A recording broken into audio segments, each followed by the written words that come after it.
रवि जी, एक छोटा सा कमेंट। एक बस्तर में पिछले 2 दिन पहले हुआ जो नक्सल सफाई वाला बड़ा अभियान, जिसको ऐतिहासिक बताया गया, और इसके बाद आए कुछ बयान, क्या इसका असर भी वोटिंग तक गया होगा? क्योंकि हमने देखा है बड़ी बड़ी बातों से भिन्न रहता है बस्तर, वहां का मतदाता, उसका अपना मत।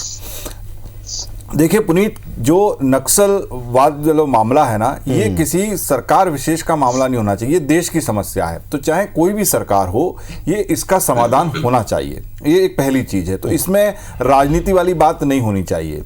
दूसरा, ये सरकार ने बनने के बाद कहा था कि हम बात करने को तैयार हैं, लेकिन उसके बाद भी उन्होंने एनकाउंटर किया। लेकिन अगर हमारी फौज ने या हमारी पुलिस फोर्स ने किसी चीज का जो कि एक हमारे लिए नासूर बना हुआ है, उसका सफाया करने का अगर बीड़ा उठाया और उन्होंने उसमें सफलता पाई, तो वो लोग एकदम, उनकी तारीफ ही होनी चाहिए, उनकी प्रशंसा ही होनी चाहिए, उस पर सवाल नहीं उठने चाहिए। क्योंकि हम जानते हैं, हम रिपोर्टिंग करते हैं फील्ड में, हमारे रिपोर्टर्स थे वहां पे, कि किस तरीके से पूरी ये चीजें होती हैं, किस तरीके से खुफिया इंफॉर्मेशन मिलती है, पुलिस इतने खतरा लेके जाती है, रात को वो लोग वहां से लौटे। तो ये उसमें जरूर एक जो शुरुआत के बयान आए, फिर इसलिए कांग्रेस नेताओं के बयान बदले भी बाद में, हमने दोनों बयान दिखाए, पहले उन्होंने क्या बोला, फिर बाद में क्या बोला।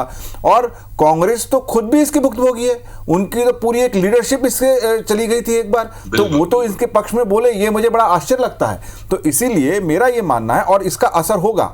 देखिए, अगर वहां पे गांव वाले अगर परेशान हैं नक्सलियों से, और अगर कहा जा रहा है कि कांकेर में पूरी एक यूनिट खत्म कर दी गई, आधा कांकेर, तो ये इससे फायदा होगा ही, जो भी सरकार में है उसको फायदा होगा। लेकिन आप उसको किस तरीके से अपने पक्ष में रखते हैं, आप वो भी नेताओं के ऊपर डिपेंड करता है। और बड़े नेता हैं, मुख्यमंत्री भी रहे, इनके राष्ट्रीय स्तर के प्रवक्ता थे, तो इस पे थोड़ा सा सोच समझ के मेरा मानना है बोलना चाहिए था। अब कितना असर पड़ेगा वो देखना पड़ेगा, लेकिन यह है कि थोड़ा सा तोल मोल के बोलना चाहिए।